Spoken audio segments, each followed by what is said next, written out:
BJP party 3 సార్లు గెలిచింది. గెలిచినా కూడా ఎందుకు మన ప్రజలే కావచ్చు, రైతులే కావచ్చు, విద్యార్థులే కావచ్చు, ఎందుకు వీళ్ళ పైన ఇంత ద్వేషంగా ఉన్నారంటారు? వీళ్ళకి ద్వేషం లేదండి. వీళ్ళేందంటే ఎలా అయినా సరే ఒకళ్ళు పోవాలి. ఈ ప్రొటెస్ట్‌లో ఒక్కళ్ళైనా పోవాలి. వాట్సాప్ వీడియోలు కొన్ని సర్క్యులేట్ అవుతున్నాయి. ఏంటంటే ఇప్పుడు బంగ్లాదేశ్‌లో మనం జెన్‌జీ సో కాల్డ్ చూసాం. అదెలా జరిగింది ఒకళ్ళని చంపడం వల్ల అవును. పోలీసులు అవును. అనుకోకుండా. హ్మ్. నేపాల్ ప్రొటెస్ట్ చూసాం. అదెలా జరిగింది? ధర్నాకొచ్చారు వేరు వేరు కారణాల వల్ల. అందులో గూడా ఒకళ్ళు పోయారు. హ్మ్. హ్మ్. ఇక్కడే 21 రోజుల నుంచి చూస్తున్నారు. ఎవరన్నా పోయారా? లేదు. ఎందుకంటే వాళ్ళకది జరగట్లేదు. అది జరగాలంటే ఏం చేయాలి? వీళ్ళది అవతల వైపు అంటే ఎవరైతే ప్రభుత్వంలో అధికారంలో ఉన్నారో వాళ్ళకి టెంపర్ పీక్‌కి తీసుకెళ్ళాలి. సో, వాళ్ళు ఆర్డర్ ఇవ్వాలి. ఏదోకటి చేసి హుక్ ఆర్ క్రుక్ చేయండని. అది జరగట్లేదన్న ఫ్రస్ట్రేషన్ వీళ్ళ చేత చేస్తుంది. ఎందుకంటే ఒకళ్ళు పోతే ఆ శవాన్ని పట్టుకొని రాజకీయాలు చేయొచ్చా. అందుకే మీరు చూసుకున్నట్టయితే మొన్న సోమవారం కానీ, నిన్న కానీ పోలీసులు ఎవరైతే ఇక్కడ ధర్నాలకి వీళ్ళని ఆపడానికి ఉన్నారో, ర్యాపిడ్ యాక్షన్ ఫోర్స్ అంటే వాళ్ళ దగ్గర మామూలుగానే ఆయుధాలుండవు. హ్మ్. ర్యాపిడ్ యాక్షన్ ఫోర్స్ దగ్గర ఏంటంటే గన్స్ ఉండవు. వాళ్ళ దగ్గర ఏంటంటే అంటే వాళ్ళు వాళ్ళు పోయేవి కాదు. గన్స్ ఉండకుండా వాళ్ళు నాన్ లీథల్ అంటారు ఇంగ్లీష్‌లో. హ్మ్. అంటే ఇప్పుడు స్మోక్ బాంబ్స్ కానివ్వండి, నార్మల్ లాఠీలు ఇవే ఉంటాయి. కానీ పోలీసుల దగ్గర గన్స్ ఉంటాయిగా. పోలీసుల దగ్గర ఉంటాయి. కానీ మీరు మొన్న చూసుకుంటే పోలీసులు ఒక్కళ్ళు కూడా గన్ క్యారీ చేయలేదు. ఎందుకంటే ఏమో తెలీదు. ఇప్పుడు అందరిని పోలీసుల్ని చుట్టుముట్టడం మనం చూసేసాం. పోలీసుల్ని కొట్టడం చూసేసాం. ఒక ప్రొటెక్టర్ అయితే పోలీసు వాడే ఒక ఏదైతే షీల్డ్ ఉంటుందో, హెల్మెట్ ఉంటుందో, ఈ ఇది ఒక బేటన్ ఉంటుందో అవన్నీ తను పట్టుకున్నాడు. అంటే తను లాగేసుకున్నాడు వాళ్ళ నుంచి. ఇన్ కేస్, ఇన్ కేస్ ఒక పోలీసు గన్ను పెట్టుకుని ఆ గన్నే వీళ్ళు లాగేసుకొని వాళ్ళలో వాళ్ళు ఎవరినైనా చంపేసి పోలీసులే చంపారనంటే అప్పుడు ఎలా ఉండుండేది పరిస్థితి? హ్మ్. అందుకే మన పోలీసులు కూడా ఒక్క గన్ను పెట్టుకోలేదు. కానీ చాలా ఒక్క చాలా గన్. చాలా వరకు వీడియోస్‌లలో పోలీసులే అంటే ఎవరైతే బలగాలొచ్చారో వాళ్ళు విద్యార్థులకి ఎక్కువ పెట్టినట్టు అంటే ఏదైతే స్మోక్ బాంబ్స్ అండి. హ్మ్. అవి స్మోక్ బాంబ్స్. హ్మ్. స్మోక్ బాంబ్స్ వల్ల ఎవరు పోరు. ఆ హ్మ్. స్మోక్ ఒస్తది. దాని ద్వారా వాళ్ళెళ్ళిపోతారు అంతే. అంతే తప్ప దాని ద్వారా ప్రాణ నష్టం ఏముండదు. ప్రాణ నష్టం నిజానికి ఇప్పుడు ఆల్‌మోస్ట్ ఇప్పుడు ఈ పోలీసులకు కదా అయింది. హ్మ్. కానీ పోలీసులకు కదా విద్యార్థులు కూడా అయింది. చాలా మంది తీవ్ర గాయాలు పాలయ్యారు. అంటే చాలా మీరు రాళ్ళేస్తారు. మీరు ఆడవాళ్ళతోని మీరు ఒక రకంగా మిస్‌బిహేవ్ చేస్తారు. పార్లమెంట్ వైపు మీరు వెళ్ళిపోతామంటారు. పార్లమెంట్‌లో కూర్చుంటామంటారు. మోదీని చంపుతామంటారు. ఇన్ని జరిగితే మిమ్మల్ని కొట్టకూడదా? పార్లమెంట్ వైపు ఎళ్ళే అధికారం ఉందా? అనుమతి ఉందా వాళ్ళకి? హ్మ్. హ్మ్. పార్లమెంట్ వైపు ఎళ్ళే అనుమతి లేనప్పుడు ఏం చేయాలి? ఆ పార్లమెంట్‌లో మొత్తం అందరూ ఉన్నారు. ప్రధానమంత్రి, గృహమంత్రి, దాని తర్వాత ఆహ్, డిఫెన్స్ మినిస్టర్ ఆల్‌మోస్ట్ మొత్తం క్యాబినెట్ ఉందక్కడ. వచ్చే వాళ్ళలో విద్యార్థులే ఉన్నారన్న గ్యారంటీ ఏముంది? తీవ్రవాదులు ఉండుండి వాళ్ళు లోపలికొచ్చి అడ్వాంటేజ్‌తోని ఏమన్నా చేస్తే ఎవరు రెస్పాన్సిబిలిటీ తీసుకుంటారు? హ్మ్. హ్మ్. అభిజిత్ దీప్‌కే తీసుకుంటాడా? రాహుల్ గాంధీ తీసుకుంటారా? అరవింద్ కేజ్రీవాల్ తీసుకుంటారా? మమతా బెనర్జీ తీసుకుంటుందా? లేకపోతే ఎళ్తున్న నసీరుద్దీన్ షా తీసుకుంటాడా? మాట్లాడే ప్రకాష్ రాజ్ తీసుకుంటాడా? ఎవరు తీసుకుంటారు? సో, వాళ్ళ మీద లాఠీలు జులిపించకుండా ఏం చేయాలి? లాఠీలు కూడా ఎప్పుడు చేశారు? వీళ్ళ ప్రాణాల మీదకొచ్చినప్పుడు చేశారు. ఇప్పుడు సరే వీళ్ళు శాంతియుతంగా నాన్ వయలెంట్ ప్రొటెస్ట్ అన్నప్పుడు ట్రక్కులలో రాళ్ళెక్కడి నుంచొచ్చాయి? హ్మ్. రాళ్ళెక్కడి నుంచొస్తున్నాయి? వాళ్ళేమంటున్నారు విద్యార్థులేమంటున్నారు ఇది పోలీసులే ముందే తీసుకొచ్చి ప్లాన్డ్‌గా పెట్టారు అని చెప్పేసి వాళ్ళు మాట్లాడుతున్నారు. ఇక్కడేమో పోలీసులు ముందు ప్లాన్డ్‌గా పెట్టారు. హ్మ్. పెప్పర్ స్ప్రే కూడా పోలీసులే వాళ్ళకిచ్చి మా మీద జల్లండని అన్నారా? హ్మ్. కొన్ని వీడియోల్లో పోలీసులు కొడుతూనే ఉన్నాయండి. దానికి ముందు వీడియో ఏంటి? వాళ్ళ మీద పెప్పర్ స్ప్రే ఇలా జల్లేశారు. హ్మ్. హ్మ్. పెప్పర్ స్ప్రే కళ్ళల్లో జరిగితే వాళ్ళకి ఎంత విచక్షణ కోల్పోతారో తెలిసిందే. కళ్ళు కనబడవు. అవును. కనబడినప్పుడు చుట్టూ ఆల్రెడీ వాళ్ళ లాస్ట్ ఇమేజ్ ఏంటి? అందరూ వీళ్ళు ప్రొటెస్టర్స్ ఉన్నారు. కళ్ళు కనబడకపోతే వాళ్ళు ఏం చేస్తారన్న భయంతో వీళ్ళు ఇలా, ఇలా, ఇలా అంటారుగా.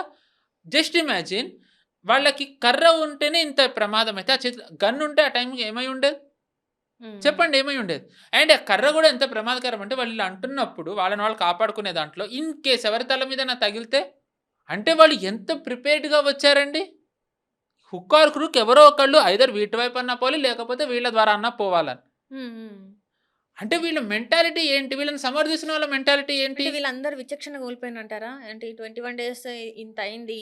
ఇంక అసలు ఏది ప్రభుత్వం కదలట్లేదు అని చెప్పేసి విచక్షణ రహితంగా చేశారంటారా? నిన్న ఇది జరిగిందంట మీకు ఇంకా సందేహం ఉందా ఇదయిన తర్వాత? ఫస్ట్ 'ధర్మేంద్ర ప్రధాన్' రాజీనామా అన్నారు. అవును. అది కాదని చెప్పి ఇప్పుడు 'అమిత్ షా' దిగాలంట. ఢిల్లీ పోలీస్ కమిషనర్ అవ్వాలంట. రాజీనామా ఎందుకు చేయాలి వీళ్ళందరూ? హ్మ్. నిన్నటికి నిన్న కనౌట్ పోలీస్ స్టేషన్ బయట వీళ్ళు పోలీసులనే కొట్టారు. హ్మ్. పోలీసులను కొడుతున్నారు. పోలీసు వ్యాన్‌లను తగలబెడుతున్నారు. వెహికల్స్‌ని అటు ఇటు మొత్తం తిప్పేస్తున్నారు. పబ్లిక్ ప్రాపర్టీని నష్టం చేసే హక్కు వీళ్ళకెవరిచ్చారండి? ఎవరిచ్చారు వీళ్ళకి? హ్మ్. ఇవన్నీ చేస్తూ నాన్ వయలెంట్ అని అంటారా? అండ్ వీళ్ళని రాజకీయ నాయకులు సమర్థిస్తున్నారు. ఎందుకు? మోదీ గారిని వీళ్ళు ఓడించలేకపోతున్నారు కాబట్టి. మీరు దేశం కోసం మాట్లాడి, దేశభక్తులుగా మీరు ఉన్నట్టయితే జనాలు మిమ్మల్ని సమర్థిస్తారు కదా! అసలు ఎందుకు ఇప్పుడు బీజేపీ వాళ్ళైనా కూడా 21 రోజులు ఎందుకు ఈ జాప్యం చేశారు? ఫస్ట్ ఒక 2, 3 డేస్‌లోనే దీనికి ఎందుకు అడ్డుకట్ట ఏమని వేయలేదు? ముగింపు పలకాలండి? వీళ్ళదేంటి డిమాండ్ నీట్ పరీక్ష సజావుగా జరగాలి. హ్మ్. నీట్ జరిగింది కదా! ఎవరైతే దోషులున్నారో వాళ్ళ మీద చర్యలు తీసుకోవాలి. చర్యలు అరెస్టులు చేశారు కదా! హ్మ్. ఇంకేంటి కావాలి వీళ్ళకి? హ్మ్. నీట్‌ది మళ్ళీ ఇలా జరగకుండా ఉండాలి. కొన్ని రిఫార్మ్స్ తెస్తున్నారు. యూజీసీలో కానీ, నీట్‌లో కానీ ఇవన్నీ ఒక రకంగా ఒకటే గొడుగు కిందకొచ్చి ఇలాంటివి మళ్ళీ జరగకుండా ఉండేలాగా సంథింగ్ టెక్ వాడుతూ ఏఐ ఇవన్నీ వాడుతూ చేయాలి. అవి చేస్తున్నారు. ఇంకా ఏం కావాలి వీళ్ళకి? ఇప్పుడు హ్మ్. ఒక మంత్రి ధర్మేంద్ర ప్రధాన్ రాజీనామా చేసేస్తే వీళ్ళు అడుగుతున్నారు. ఓకే. చేశారు. దాని తర్వాత దాంతోనే ఆగుతారన్న గ్యారంటీ ఉందా? హ్మ్. నిన్నటికి నిన్న రాహుల్ గాంధీ ఏమన్నారు? ఆయన నిజానికి ప్రధాని ఇంటి ముందు కూర్చున్నారు. అవునన్నా కాదన్నా ఆయన ఒక డైనాస్ట్. ఒక ప్రిన్స్. ఎవరు కాదనరు కదా! అది. వీళ్ళే అంటారు. ప్రధానమంత్రిగా వాళ్ళ కుటుంబ సభ్యులు ప్రధానమంత్రిగా ఉన్నప్పుడు ఆయన ప్రధాని ఇంట్లో ఉన్నవారు. తర్వాత రిమోట్ కంట్రోల్‌లో వాళ్ళ ఫ్యామిలీ మెంబర్స్ ఒకటి నడిపినప్పుడు కూడా ఆయనకి తెలుసు వ్యవస్థ ఎలా ఉంటుందని. పీఎం ఇల్లు ఎంత సెక్యూర్డ్ ప్లేసు, దానికి ఎంత థ్రెట్ పర్సెప్షన్ ఉంటుందో తెలిసి, ఇప్పుడు ఇలాంటి గొడవలవుతున్నప్పుడు, మోదీని చంపుతామని తిరుగుతూ ఉన్నప్పుడు, అలాంటి టైంలో వీళ్ళు మోదీ గారి ఇంటి ముందర వచ్చి కూర్చుంటే అది ఎంత సెక్యూరిటీ థ్రెట్ అండి? హ్మ్. ఎంత సెక్యూరిటీ థ్రెట్ అది? ఏమన్నా జితేంద్ర సింగ్ గారు ఎవరైతే మధ్యవర్తిగా పంపారో, అంటే వీళ్ళ డిమాండ్స్ ఏంటని ఆయన మినిస్టర్ ఆఫ్ స్టేట్ ఆయనతో పాటు హోమ్ సెక్రటరీ గోవింద్ మోహన్ గారు వెళ్లారు. ఏమన్నారు వాళ్ళు ఫస్ట్ వీళ్ళతోని రాహుల్ గాంధీ, "మాకు నీటి మీద చర్చ కావాలన్నారు." ఓకే. ఫైన్ అని అన్నారు. హ్మ్. లేదు లేదు చర్చ కాదు ఫస్ట్ ధర్మేంద్ర ప్రధాన్ రాజీనామా చేయాలని. మీరు ఫస్ట్ అది అనలే కదండీ నా ఇష్టం. సరే ఓకే. మీ ఇష్టం. ధర్నా చేయాలని కూడా జంతర్ మంతర్‌లో చేయండి. ఇక్కడ కాదంటే లేదు నేను ఇక్కడే చేసేది నా ఇష్టం. ఇంకా వాళ్ళయి కొన్ని ఉన్నాయన్నారు గదా! ఫస్ట్ 3 అన్నారు. తర్వాత ఆహ్, 15 తర్వాత 30 దాకా ఎళ్ళిపోయాయని జెప్పేసి ఇంగ్లీష్‌లో ఒక సేయింగ్ ఉంటుందండి. ఐ థింక్ నేను ఇక్కడే చెప్పాననుకుంటా. If you give cat a glass of milk, if you give cat a cookie, next it will ask a glass of milk అని. వీళ్ళకేంటంటే ఒక్క దాంతోని వీళ్ళు తలొగ్గారనుకోండి వాళ్ళ వెళ్తూనే ఉంటాయి. రాహుల్ గాంధీ ఇలాంటివి చేస్తారు కాబట్టే 2011 నుంచి ఒక చోట గెలిచిన ఏ రాష్ట్రంలో అయితే గెలిచారో తిరిగి ఆ రాష్ట్రంలో అధికారంలోకి రాలేకపోతుంది కాంగ్రెస్. వీళ్ళు హ్మ్. ఇలాంటి పనులు చేస్తారు కాబట్టి. అండ్ ఏ ప్రజాస్వామ్యం గురించి, ఏ విద్యార్థుల హక్కు కోసం, ఏ ధర్నా అందరి హక్కని కాంగ్రెస్ మాట్లాడుతోందో, నిన్న రాహుల్ గాంధీ చూసినప్పుడు ఈయనతో పాటు వెనక ముఖ్యమంత్రులున్నారు. హ్మ్. కర్ణాటక ముఖ్యమంత్రి డీకే శివకుమార్, కేరళ ముఖ్యమంత్రి సతీశన్. హ్మ్. హ్మ్. వాళ్ళిద్దరూ వాళ్ళ రాష్ట్రాల్లో నిన్న పోలీసులు వీళ్ళు వాటర్ క్యానన్‌లు వాడించారు. దాని తర్వాత రైతులను కొట్టించారు. కర్ణాటకలో రైతులను కొట్టించారు. హ్మ్. డీకే శివకుమార్. మరి ధర్నా హక్కు కదా! హ్మ్. అంటే మీ రాష్ట్రంలో ఎవరు ధర్నాలు చేయకూడదు. హ్మ్. కేంద్రంలో ఉంటే కూడా ఎవరు ధర్నాలు చేయకూడదు. కానీ మీరు విపక్షంలోకి వచ్చేసరికి ఎక్కడన్నా ధర్నాలు చేయొచ్చు. నీట్ గురించి వీళ్ళకైతే చిత్తశుద్ధి ఉంటే బీఎస్సీ మీటింగ్ అయిందిగా. ఎవరు అడిగారు నీట్ మీద చర్చ కావాలి అని? నీటి హ్మ్. మీద చర్చ అంటే సరిపోదు కదా!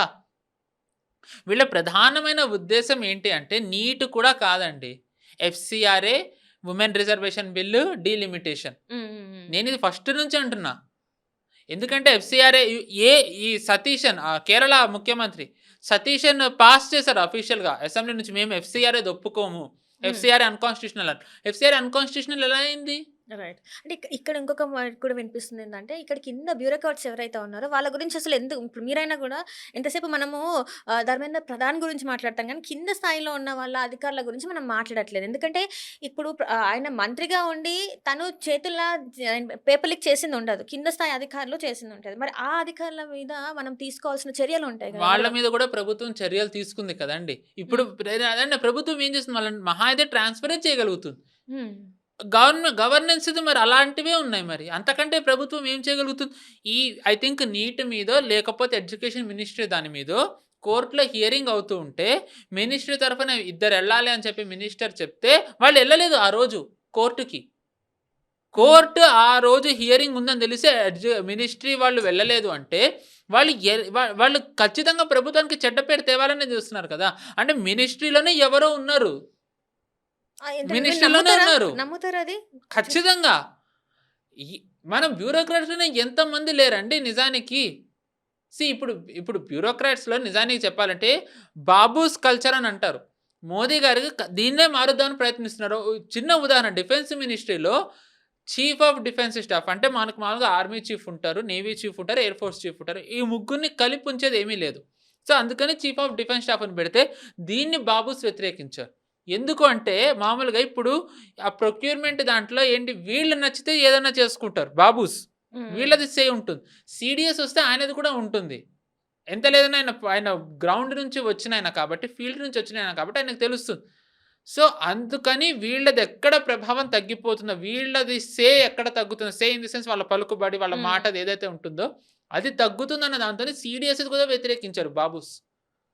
నేను హ్మ్. అందరూ ఇలా ఉన్నారు అని అనడం నా ఉద్దేశ్యం కాదు. కానీ ఇలాంటి వాళ్ళు కూడా ఉన్నారు. అండ్ ఇంకొకటి ఇప్పుడు మ మనం కొన్ని చూసుకున్నట్టయితే మోదీ గారు కొంచెం మాట్లాడుంటే ఇవన్నీ ఇక్కడి వరకు వచ్చేవి కాదు అని చెప్పేసి ప్రతి ఒక్కరు మోదీ గారి గురించి మాట్లాడుతున్నారు. మరి ఎందుకు మోదీ గారు సైలెంట్ అయిపోయారు ఈ కొన్ని విషయాలలో అంటారు అసలు? మోదీ గారు నిన్ననే చెప్పారు. యూత్ భవిష్యత్ అనేది నాకు సర్వోపరి. నాకు అదే మెయిన్. హ్మ్. ఇలాంటివి జరగకుండా చూడాలి అని. మోదీ గారు మాట్లాడతారు. మోదీ గారు మహా అయితే ఏమి ఇస్తారు? అష్యూరెన్స్ ఒక్కటే ఇవ్వగలరు. నన్ను నమ్మండి ఇలాంటిది జరగదు అని. అంతే కదా! మాటల్లో కాదు కదండీ! చేతల్లో చూపియాలి. మోదీ గారు ఏవన్నా చేతల్లోనే చూపిస్తారు. హ్మ్. హ్మ్. హ్మ్. మోదీ గారు. ఇప్పుడు నిజానికి చెప్పాలంటే మోదీ గారు మాట్లాడాల్సిన అవసరం వస్తే ఆయన అంతట ఆయనే మాట్లాడతారు. ఆయనకెవరు చెప్పక్కర్లే. ఇప్పుడు మనకు ఆయిల్ క్రైసిస్ మొన్నటి వరకు నడిచింది. హ్మ్. ఆయన వచ్చి చెప్పారు. ఏమనంటే ఫియర్ మాంగరింగ్ మోదీనే చేస్తున్నారని మళ్ళీ వీళ్ళే అంటారు. మోదీ అవును. గారు ఇక్కడ భాగ్యనగర్‌లోనే చెప్పారు. చెప్పారు. కొంచెం ఎడిబుల్ గోల్డ్ ఆయిల్స్, కొనొద్దు. ఆయిల్ గోల్డ్ తక్కువ చేయండి. కరెక్ట్. డెస్టినేషన్ వెడ్డింగ్స్ ఆపేయండి. కరెక్ట్. ఇవన్నీ ఇవన్నీ మోదీ చెప్పారు. గారు ఇవన్నీ జరుగుతున్నదాని కాదు. జరగబోయేది ఇలా అవకాశం ఉందని చెప్తే ఎవర వీళ్ళందరే ఎక్కిరిచ్చారు. హ్మ్. వీళ్ళందరే ఫియర్ మాంగరింగ్ అన్నారు. వీళ్ళందరే మోదీ గారు చేతకంతనం అన్నారు. కానీ ఎండ్ రిజల్ట్ ఏంటి అంటే గవర్నమెంట్ రిలీజ్ చేసిన డేటాలో ఎడిబుల్ ఆయిల్ ఇంపోర్ట్ తగ్గింది. ఎందుకంటే జనాలు ఆయిల్ కన్జ్యూమ్ చేయడం నిజంగానే తగ్గించారు. గవర్నమెంట్ డేటా అది. హ్మ్. సో, ఏంటంటే అంటే దాన్ని బట్టి ఏంటి మోదీ గారు ఎప్పుడు మాట్లాడినా జనాలకి ఆయనతోనున్న కనెక్ట్ ఇంటాక్ట్ ఉంది. ఇప్పుడు ఇంత జరుగుతోంది కదా! వీళ్ళిదంతా ఎందుకు చేస్తున్నారు? మోదీ గారు ఇప్పుడు వీళ్ళకి టూ వే గేమ్ ఇది. హ్మ్. నంబర్ 1 నేనిందాకంతా చెప్పినట్టుగా ఏమన్నా లాఠీ జులిపించినా, ఏమన్నా జరిగినా ధర్నాలు, రాస్తారోకోలు బంగ్లాదేశ్, నేపాల్. ఒకవేళ చెయ్యలేదే అనుకోండి, ఏమవుతుంది? బీజేపీని సమర్థించేవాళ్ళు, మోదీ గారిని సమర్థించేవాళ్ళలో కూడా ఒక ఫ్రస్ట్రేషన్ ఒస్తుంది. అరే! ఏమైంది వీళ్ళు ఎందుకిలా చేయలేకపోతున్నారు? ఎందుకింత చేతకాని వాళ్ళ కిందనున్నారు అని. అది హ్మ్. కూడా ఆ ఫ్రస్ట్రేషన్‌లో ఓటుది ఇంపాక్ట్ పడొచ్చు అని వీళ్ళనుకుంటున్నారు. టూ వే ఏదైనా వీళ్ళకి అడ్వాంటేజ్ అనేది వీళ్ళ వ్యూహం. హ్మ్. కానీ మోదీ గారికి క్లియర్‌గా తెలుసు ఈళ్ళు ఎందుకు చేస్తున్నారు? ఎవరు చేయిస్తున్నారు? ఎవరున్నారు అని. వాళ్ళ ఇంటెన్షన్ ఏంటో కూడా తెలుసు.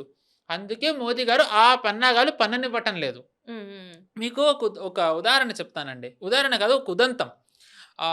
అక్టోబర్ 7 2023లో ఇజ్రాయెల్‌లో జరిగిన ఘటన మనందరికీ తెలిసిందే. హమాస్ చేసింది. హ్మ్. యాక్చువల్‌గా అది ఇంటెలిజెన్స్ ఫెయిల్యూర్.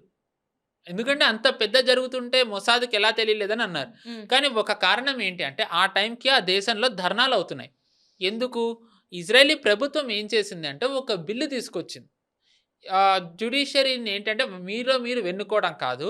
ప్రభుత్వం మిమ్మల్ని నియమిస్తుందనే ఒక బిల్లు తెచ్చింది. హ్మ్. సిమిలర్ టు ఇక్కడ మనదేదైతే ఎన్‌జేఏసీ ఉందో అలాంటిదే. హ్మ్. దాన్ని వ్యతిరేకించారు అందరూ.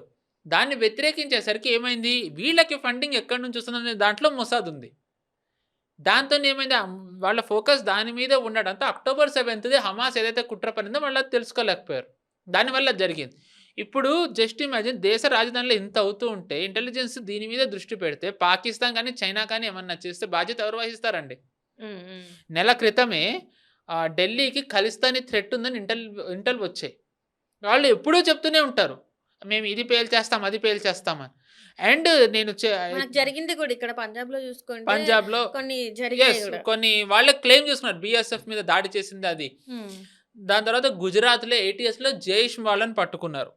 ఐ థింక్ 10 రోజుల క్రితం అనుకుంటా. హ్మ్. 10 రోజులో 2 వారాల క్రితమో జైష్ వాళ్ళని పట్టుకున్నారు. హ్మ్. మహారాష్ట్రలో టెర్రరిస్టులని పట్టుకున్నారు. ఢిల్లీలో స్లీపర్ సెల్ నెక్సస్‌ని బ్రేక్ చేశారు. రాడికలైజ్ చేసి రిక్రూట్ చేసేది. అంటే ఇలాంటి టైంలో ఇంత కష్టమైన పరిస్థితిలో ఉన్నప్పుడు వీళ్ళు దేశ రాజధానిలో ఎస్పెషల్లీ పాకిస్తాన్ క్లియర్‌గా చెప్పింది. ఇండస్ వాటర్ ట్రీటీని గనక మీరు మళ్ళీ మొదలు పెట్టకపోతే, అమల్లోకి తేకపోతే will consider it an act of war అని. ఒక పక్కన పాకిస్తాన్ పెంచి పోషించే జైష్, లష్కర్ టెర్రరిస్టులు దొరుకుతూ ఉన్నప్పుడు, ఈ ఉన్న వాళ్ళలో వాళ్ళు లేరు అని ఎలా మనం ధైర్యంగా ఉంటామండి ఈ ప్రొటెస్టర్స్‌లో. హ్మ్. ఈ ప్రొటెస్ట్ మొన్న సోమవారం అవుతూ ఉన్నప్పుడు ఏదైతే ఫేక్ న్యూస్ మీరన్నారు స్టూడెంట్స్‌ని కొడుతున్నారు ఎక్సెట్రా, ఎక్సెట్రా. హ్మ్. ఇవి చాలా ఫేక్ న్యూస్‌లు. ఇవి రన్ చేసింది పాకిస్తానీ హ్యాండిల్స్.